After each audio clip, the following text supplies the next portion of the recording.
Resolve 15 has a very nice and organized menu here. It is somehow task or concept oriented. And it's very important that you understand the concept, not whatever is inside. This will come later on.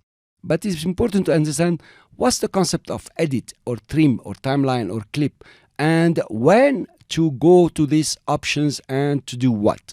So I would like you to understand the concept for now, and all the options inside will become so relevant to you.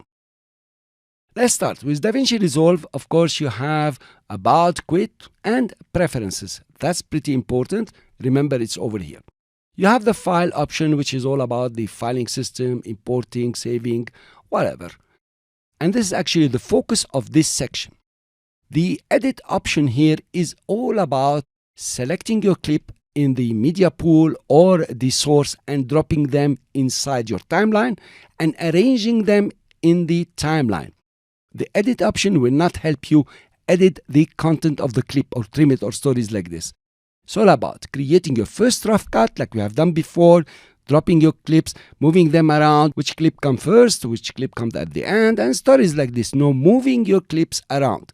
So this is what we are going to focus on in this section. Now, if you come to the trim here, the trim option is about trimming your clips, left, right, and slipping and sliding mode and stories like this. It is all about the content of your clip. Okay, we will do that in the next section where you learn all these options and much more of how to edit your clip in the timeline.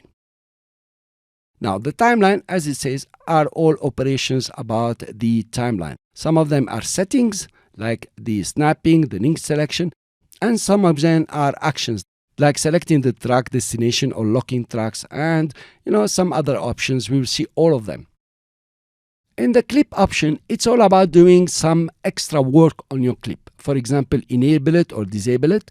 You work with the keyframes, and notice here you work with the duration, the audio, if you have a multi-camera, rendering, and stories like this. It's about more targeted actions that you can do inside your clip. Now, the mark, as the name says, is about marking in and out. As you know, all the options, clearing the marking if you like.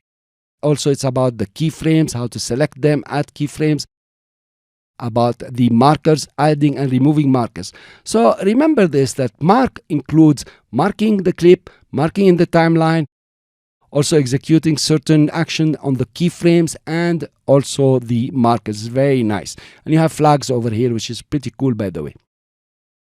Now, in the view, as the name says, it is all about the views and how to view or not to view. The most important here, I think it's enabled to the timeline scroll. I'll show you how it works. And you are free here to choose whatever you want to show. The playback option is all about playing back. Now, you are not going to come over here and say play reverse or stop. You are going to remember all these shortcuts here, okay, and then use them. You cannot possibly come back to the playback and say stop.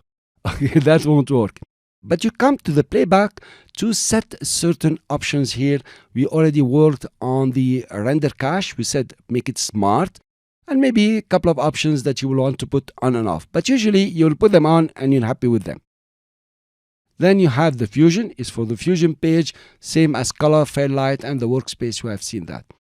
So actually this is the concept behind the menu. And depending on what you're doing, you can refer to the menu. I will come to the menu many times here to show you the option.